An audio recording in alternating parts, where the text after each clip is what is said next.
Bonjour, nous sommes le dimanche 21 mars 2021. La scène se passe en 1975. Voilà. Un groupe de jeunes femmes a fait accepter par l'université de Cambridge de créer un séminaire de réflexion féministe. Voilà. Il se fait que parmi la demi-douzaine de jeunes femmes qui ont obtenu ça de l'université se trouve ma copine de l'époque. Et quand les sessions commencent dans cet auguste collège, je suis là.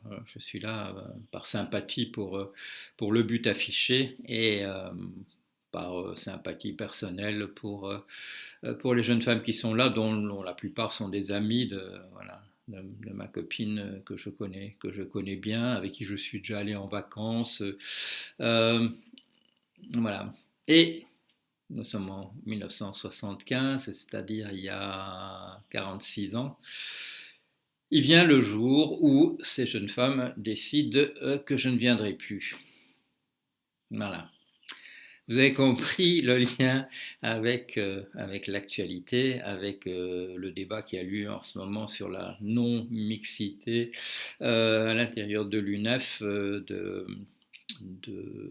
réunions racialisées où on n'accepte plus un certain nombre de personnes. Alors moi, je suis anthropologue. Voilà, je donne en ce moment des cours d'anthropologie à l'Université catholique de Lille et je parle en particulier de choses qui apparaissent peut-être au premier abord comme extrêmement désuètes aux étudiants et aux étudiantes, comme par exemple la pensée évolutionniste en anthropologie. C'est une tentative qui caractérise véritablement tout le XIXe siècle de placer les sociétés humaines que l'on connaît maintenant, à cette époque-là, voilà, entre les sociétés les plus primitives que l'on connaisse, par exemple les Australiens aborigènes, les sociétés de Nouvelle-Guinée, certaines sociétés du bassin de l'Amazone au Brésil et au Venezuela, de les placer sur une échelle historique. Voilà. Toutes les sociétés ont avancé à leur rythme sur une échelle d'évolution et nous en avons découvert certains à un stade qui correspond à celui de nos propres ancêtres il y a 15 000 ans, d'autres comme les sociétés Inca ou aztèques correspondent à une antiquité pour nous et ainsi de suite.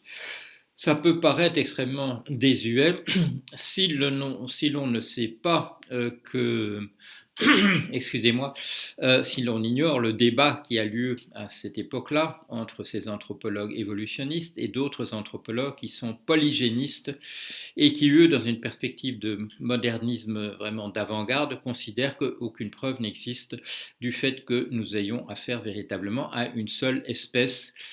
Paul Broca, anthropologue fameux et aussi une personne qui a laissé son nom dans l'histoire, par exemple, de la psychiatrie en France, se pose la question de savoir si un mariage entre un Australien aborigène et un Européen, si c'est un mariage interfécond, si on a affaire véritablement à la même espèce. Mais les évolutionnistes disent la chose suivante, ils la laissent entendre.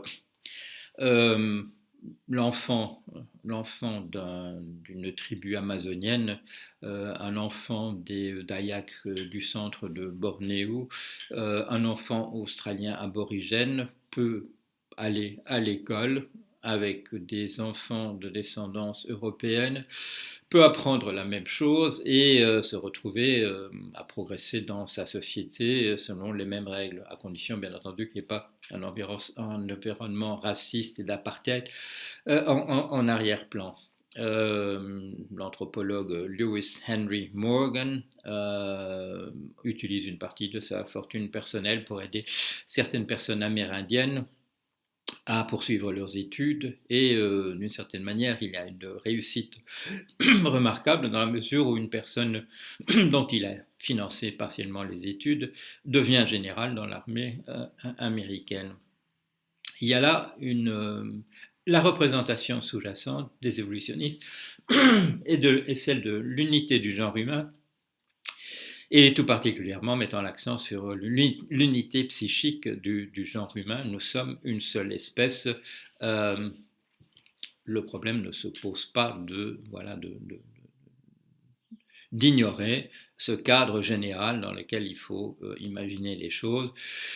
Par la suite, la pensée anthropologique évoluera et la quasi-totalité des anthropologues, je dirais, se placeront du côté des gens qui agiront, parfois même activement, parfois même dans la clandestinité, pour la décolonisation. Donc, un acquis de l'anthropologie, l'unité de l'être humain. Une autre expérience personnelle, et celle-là, elle ne date pas d'il y a très longtemps, elle date de l'année dernière. Un débat philosophique, voilà, entre des représentants de courants assez avancés dans la philosophie contemporaine, un débat en particulier avec l'un de ses représentants et moi. Et ça va apparaître dans un volume très très bientôt, apparaître en anglais. Et à un moment donné, dans le débat, c'est écrit en noir sur blanc, cette personne dit que ma manière d'aborder les choses est assez typique. Voilà. Mon hétérosexualité, à moi Paul Jorion, se trahit dans la manière dont j'aborde les choses, et en particulier je dirais la parenté assez évidente entre ma manière de voir les choses et le totalitarisme en général. Quand j'ai vu ça, bon, je ne vous cacherai pas que la première fois que je l'ai vu, j'ai éclaté de rire, je n'ai pas été particulièrement inquiet. Mais en y réfléchissant davantage, oui, qu'est-ce qu'on voit là? C'est un sectarisme, bon, c'est clair, c'est de dévaloriser les hétérosexuels par rapport à d'autres personnes dans nos sociétés et de laisser entendre qu'un débat avec des personnes de ce type-là est difficile. C'est-à-dire de laisser entendre une non-réciprocité. Je ne vous reconnais pas à titre entier comme étant une personne. On m'avait conseillé, quand je faisais mes petits exposés, quand je faisais mes petites interviews de ma cuisine, à l'exemple de François Ruffin, qui avait été le premier à m'inviter comme ça, on m'a dit, il faut que vous invitiez cette jeune femme d'origine africaine, mais il faut que vous sachiez qu'elle n'attachera aucune importance à ce que vous pourrez dire, et d'ailleurs, elle ne vous demande pas de parler en particulier. Et à la personne qui m'avait suggéré d'inviter cette personne, je me suis dit, non, excusez-moi, je suis encore d'une certaine manière un évolutionniste anthropologue. Je considère que ma parole vaut la sienne. Nous sommes des êtres humains au même titre et je n'accepterai pas un débat où la non-réciprocité est définie comme le cadre, où je n'ai pas droit à dire un certain nombre de choses, où je n'ai pas droit à penser à dire ce que je dis d'habitude sur l'esclavagisme, sur la manière dont l'Afrique a été traitée. Je veux garder le droit de continuer de m'indigner sur la manière dont l'Afrique a été traitée dans l'histoire. Je ne veux pas laisser ça uniquement aux Africains.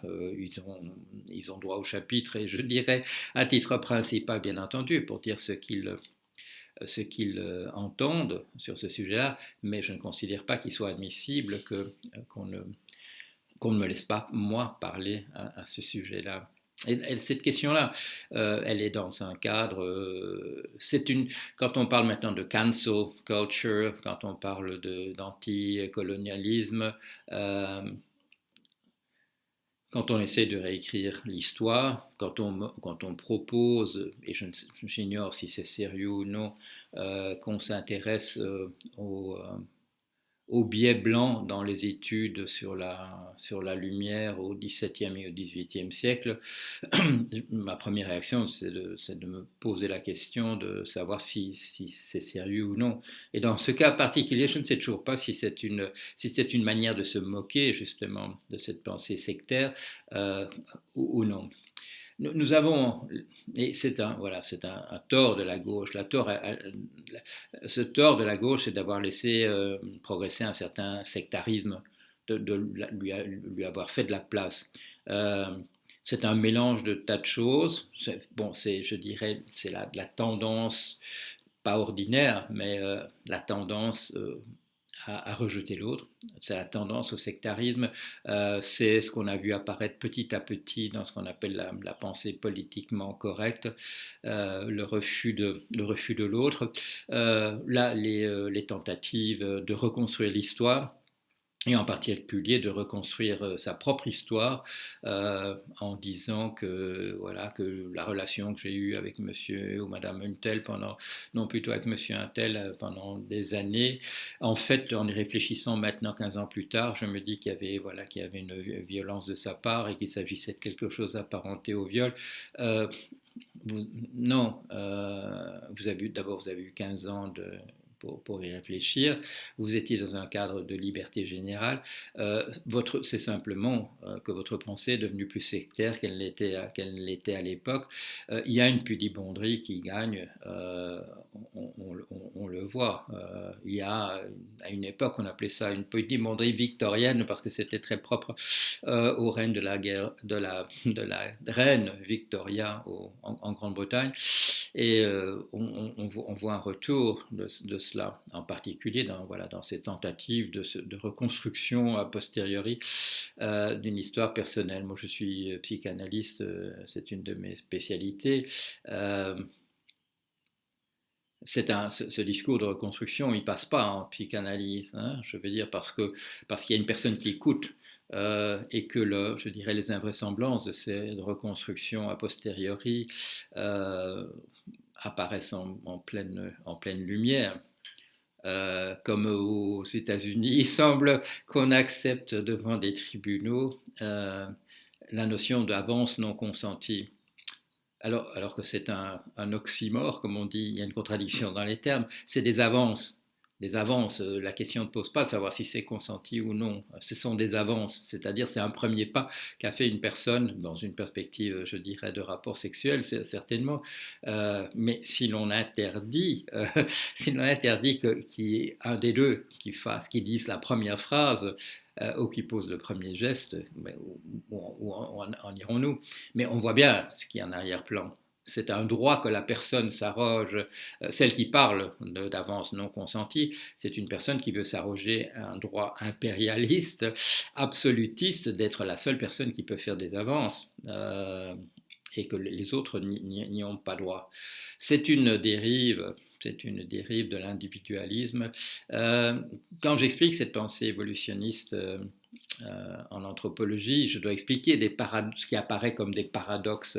Par exemple, M. Henry Sumner Maine, qui publie en 1861 Ancient Law, une réflexion, voilà, un classement des sociétés humaines par rapport à leur système de droit. Et quand ce monsieur Henry Sumner Maine, dont nous savons par ailleurs que c'est un progressiste en matière de politique, quand il, à la fin de son livre, regrette la disparition du patriarcat, notre réaction pourrait être de bondir. Sauf quand on regarde comment il explique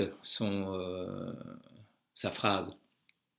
Parce que, dit-il, la disparition du patriarcat et son remplacement par un individualisme forcené risque de faire disparaître totalement toute notion de l'intérêt général. Alors il écrit ça en 1861.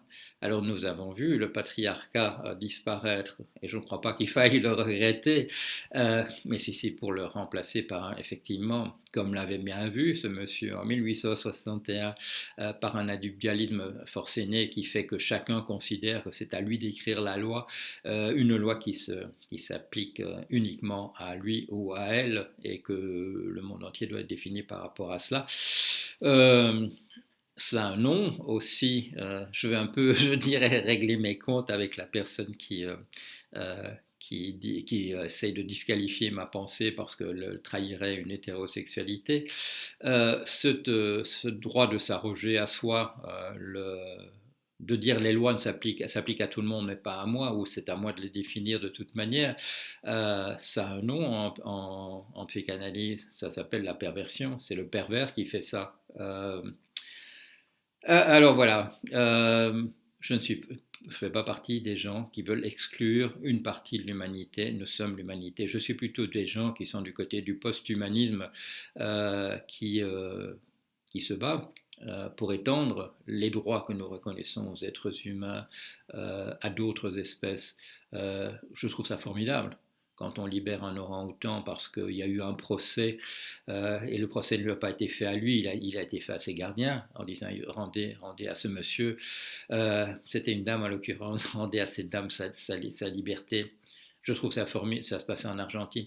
Je trouve ça formidable quand en Inde il y a un procès du même genre pour libérer un éléphant, pour lui rendre sa liberté. C'est comme ça qu'il faut faire. Cette dignité que les évolutionnistes de 1861 insistaient pour que nous reconnaissions à chacun des êtres humains, il ne faut pas la réduire, il ne faut pas la, il ne faut pas, comme je l'ai dit l'autre jour, essayer de justifier une sorte d'intolérance, de revanche. La revanche, c'est pas une bonne approche. La revanche, c'est dans la perspective de la réciprocité négative, de la loi du talion. Tu m'as fait ça un jour, je vais te rendre l'appareil. C'est pas comme ça qu'on avancera. C'est pas comme ça qu'on avance. Et le danger, c'est que voilà, ça date pas d'aujourd'hui. Il y a la tentation sectaire existe aussi bien à droite qu'à gauche. Et dans cette dans cette bataille contre le sectarisme, il faut pas permettre qu'il devienne naturel de parler dans la conversation quotidienne d'islamo-gauchisme parce que deux formes de sectarisme se sont rencontrées et ont conclu une alliance de fait qui existe bien, euh, une alliance autour du sectarisme, autour de cette idée d'exclure une partie de l'humanité du débat, de ne pas reconnaître à l'autre, le statut d'un être humain méritant le même traitement digne que les autres. Il ne faut pas l'accepter. C'est un vieux combat. Là aussi, ça me ramène à ma propre histoire personnelle. Ça doit être vers 62, 63, quand j'ai 16, 17 ans. Et dans mes débats de comment ça s'appelait, la jeune garde socialiste, euh, mes débats de la jeune garde socialiste avec les étudiants communistes, une certaine, je dirais, conception libertaire des idées de gauche, des idées de générosité, et contre une définition sectaire des mêmes idées qui conduit toujours à le sectarisme, il conduit à, je vais ramasser des points Godwin ou autre chose, mais le sectarisme, il conduit de manière inéluctable à l'idée de vouloir éliminer cet autre auquel on ne reconnaît pas le statut de la dignité d'être humain. C'est très très dangereux. Il ne faut pas, voilà, il faut absolument pas que la gauche se laisse aller à laisser l'extrême droite seule défendre l'idée d'une unité du genre humain. L'extrême droite n'est pas particulièrement bonne dans ce domaine-là, en particulier. Je pense à certains génocides bien connus, des choses du même ordre, mais il ne faut pas qu'à l'heure actuelle, la pensée d'extrême droite paraisse plus ouverte sur cet aspect-là, de refuser justement un discours de non-réciprocité venant de la part de certains autres.